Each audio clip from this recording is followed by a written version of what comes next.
उन्होंने उस ज़मीन की हिफाजत के लिए अपनी जान दी है जिस ज़मीन पे वो भी रहे हैं, उनके बच्चे भी रहे हैं, उनके ख़ानदान वाले भी रहे हैं।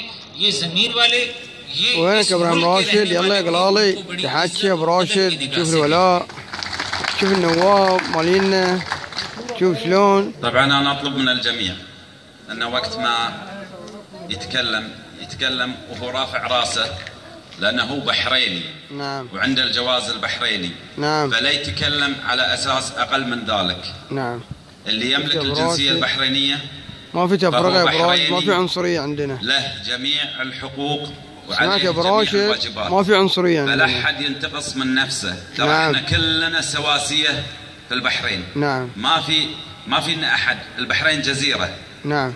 والجزيره طبيعتها انها توفد لها الناس من كل الجهات، والجنسيه يمنحها جلاله الملك الله يحفظه، واللي يرضى عنا جلاله الملك فاحنا راضيين فيه وبيكون سواسيه معانا بدون اي فرق او نقصان. نعم. شوف اسمع يا ابو راشد، اسمع يلا يا ابو راشد تحكي. هاي المترجم जलालत الملك शेख हमेद हफिज़हुल्लाह, उन्होंने बहरैनी नेशनैलिटी दे दी है। हम उनसे राजी हैं क्योंकि हमारे किंग जो हमारे मलिक हैं वो उनसे राजी थे, इसीलिए उन्होंने उनको नेशनैलिटी दी है। जब वो राजी हैं हम राजी हैं।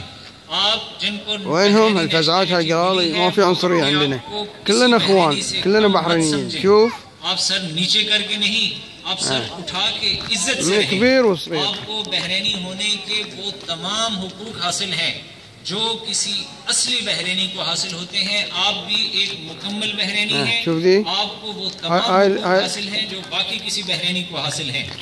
जैसे هاي اللي حرر البحرين उसी तरीके से هاي مال كماندوس اللي قاعد شوف يا براشد. هاي مال كماندوس، आम बहरैनी के ऊपर जिम्मेदारियां हैं। هذه اخوه هاي مال كماندوس شوفه. में से वो भाई जिन्हें هاي اللي حرر बहरैनी البحرين है वो इज्जत से रहें,